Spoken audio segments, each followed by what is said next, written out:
Okay, in this video, we're going to talk about the most important thing that you need to know for the California real estate exam, and whether you're going for the salesperson exam or for the broker exam. They will ask you questions that are very tricky, and they want to test and find out if you understand very well these three concepts of adverse possession, escheat, and eminent domain. So this video is brought to you by California Real Estate License School.com, home of the best test prep and most up-to-date test prep for the California real estate exam. Whether you're trying to pass the salesperson exam or the broker exam, go to California Real Estate License School.com and you will find the best test prep there, and it's very affordable. I believe right now it's around let me see, $39. I believe it is. Yeah, $39 for the salesperson exam, and then for the broker exam is $49. So these are the current prices. And of course, this sponsor of the video provide test preps for law enforcement as well. So they're specialized in real estate and law enforcement entrance exam. So let's talk about adverse possession first. So I want you to remember adverse possession as a punk. Okay, AP. Okay, a punk, a person that is undesirable, a person that is homeless. Okay, so we're talking about AP, or adverse possession. And for sure, just to give you a memory technique, someone who is a punk, someone who is possessed by a demon or some sort, I don't know, we just want to go with something that starts with A and P. Maybe a poison, but a punk, I think, is it goes well with the scenario. So if you look at the a few cases, and we're going to talk about real cases here. Okay, so these are all things that were in the news. So this is a case of adverse possession. So it says, I live legally in a house for 5 years. I took the time to fix it up and sued for legal ownership. Now it's mine. So, and this happens all across the US. There are multiple states that have adverse possession laws, just like California. And then some states have amended and re-amended the law to make it even harder for this type of claims to come through. But in terms of California had a bill, let me see, I think it was called the AB 897, which was supposed to give the homeowners a better protection against adverse possession. Unfortunately, the bill didn't pass and it failed. So, and that was in 2025. And unfortunately, the bill was, people felt like it would criminalize homelessness, and what was the opponent was saying that it would criminalize homeless land and fear of misuse against tenants in dispute or those without formal leases. So unfortunately, California failed to provide this protection to the residents and homeowners. So the adverse possession is still a thing in California. This was again an article that came about the AB 897, but again, at the time this article was published, they didn't know that the bill is going to fail. Now this is another case with a home that is taken over by squatters, and it's a mansion in Beverly Hills near the house of LeBron James. So and you can read the article, basically they are using adverse possessions to basically make the matter become civil, so the police cannot do anything, and says, oh, this is a civil matter, it's not a criminal matter, so it has to go to the court. So a lot of these squatting incidents, the police cannot do much to it. So even in a very affluent neighborhood like Beverly Hills in West Los Angeles, you can see the adverse possession is being used and misused. So this is another case, and I think this was not in California, but this was in Texas, I believe, Houston. And this lady had a house that was built by her father. Now, because she couldn't pay the property taxes, she ended up moving out of the house. And when I guess the dad passed away, the deed of the property went to her and her sister. So they were basically owning this property.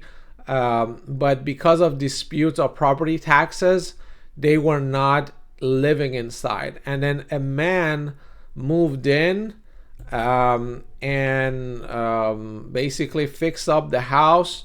And now he is using adverse possession to take over the property legally. So he's already living there, and police cannot do anything to him. And he is basically he has this action against this lady in court, and he is basically trying to use adverse possession to become the legal owner of that property. Another case of adverse possession: a Brazilian man took over a $2.5 million Boca Raton mansion in Florida, and eventually they were able to evict him, but it took a long legal battle to be able to kick this guy out.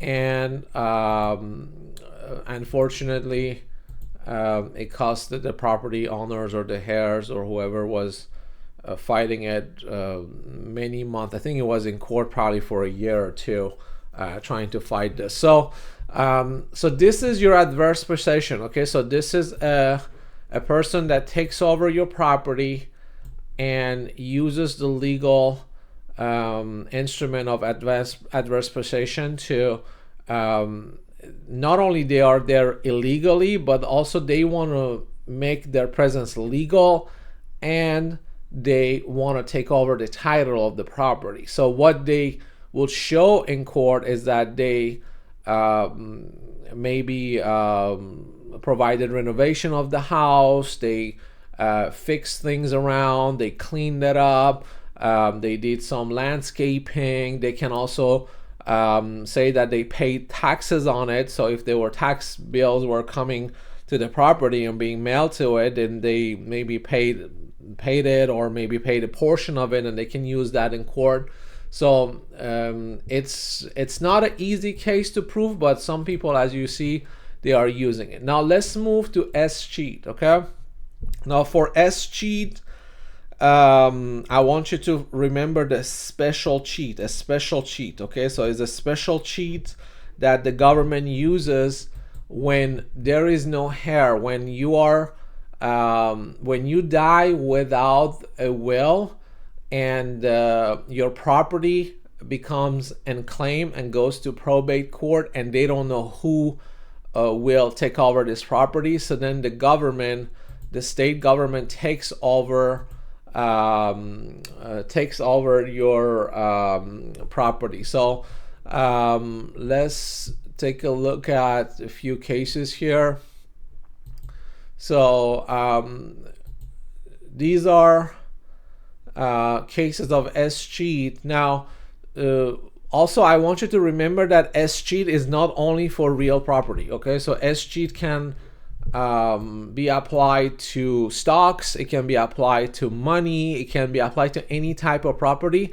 And now the state of California is actually expanding the escheat law, and they're trying to make it applicable to even cryptocurrency. So if you have bitcoins or any other cryptocurrency and digital assets that are left unclaimed, the state can take over them as unclaimed property. So that is escheat. Okay, is a special cheat way of If your property goes in claim, including real property, then the state would take over. But there's also abuse, and there are associations that are, let me show you here. So for instance, here there was diamonds that were recovered as a cheat, and this state worker was caught stealing those unclaimed property. So the property that the state of California, I believe, got $300,000 worth of diamonds that were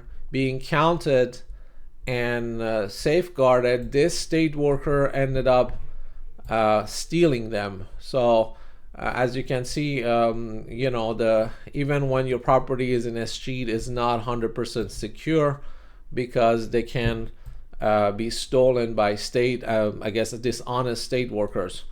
Again, this is rare, it's not happening all the time, but this is not something that I've heard happening all the time, okay? But this is something that I noticed. And then also sometimes there are mistakes. So like this retirees,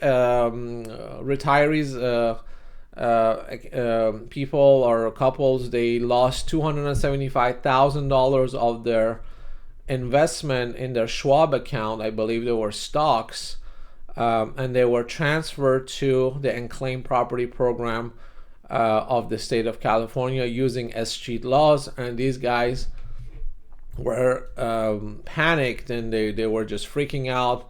As I say, I cannot tell you how many nights I've been awake thinking of what a rotten the system is or was, and how long it's going to take me to get back to be able to use my funds for the needs that I need it for.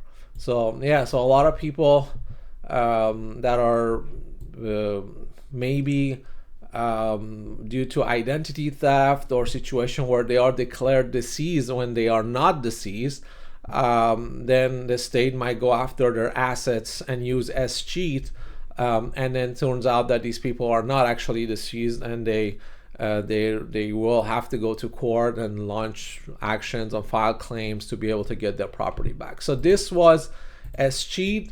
And then for eminent domain, I want you to think about electrical company, like maybe E starting with electrical company, and then just public utility. Basically, just think of eminent domain of public utilities, and sometimes it could be a gas company, sometimes it could be electrical lines that they need to expand, and they have to take over someone's property.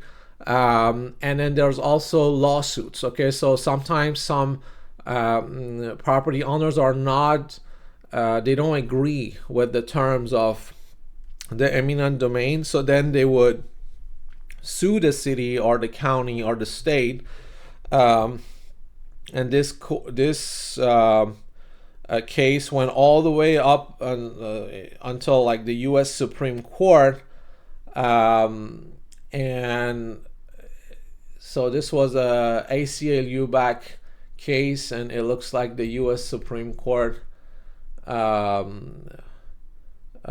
basically gave a decision that was not in favor of the property owners. So this is eminent domain. Now, for eminent domain, you can also think of it like, again, it could be public works, it could be gas pipe, it could be electricity lines that they need to expand and take over private properties. It could be a freeway, it could be a roundabout. Okay, so this case here in San Luis Obispo, you see it was a roundabout in October 2025 that they wanted to build. So they needed to expand the public right of way, and they had to take over private property or a portion of private properties in order to basically build that roundabout. And a lot of property owners were against it, so it went through court battles, and you know, it was just a lot of back and forth.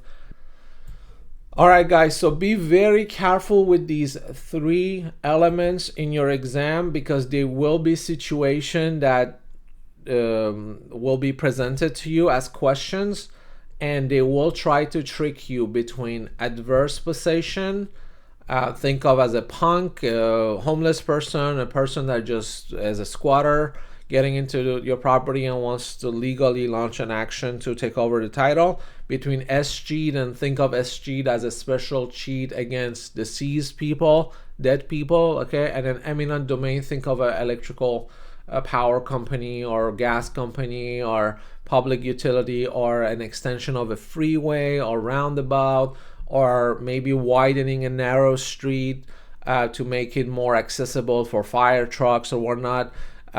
So all of that will be tested in the real estate exam, whether you're taking the salesperson or the broker exam. So make sure you review this video and you understand the differences between them. So S-cheat and eminent domain is government powers, okay, and adverse possession is usually an individual, okay, so individual using the law against the owner. So adverse possession used by an individual, S-cheat and eminent domain usually use S-cheat by the state of California, and an eminent domain usually by the local government like the city, the county, or even the state at that point. So thanks for watching this video. Give this video a thumbs up to recommend it to more people. Leave a comment. Let me know what you think about this video and these concepts, and subscribe to the channel. And then also don't forget our sponsor, the California Real Estate License School.com, home of the best test prep for the California real estate exam, salesperson and broker. And I'll catch you in the next video. Bye bye.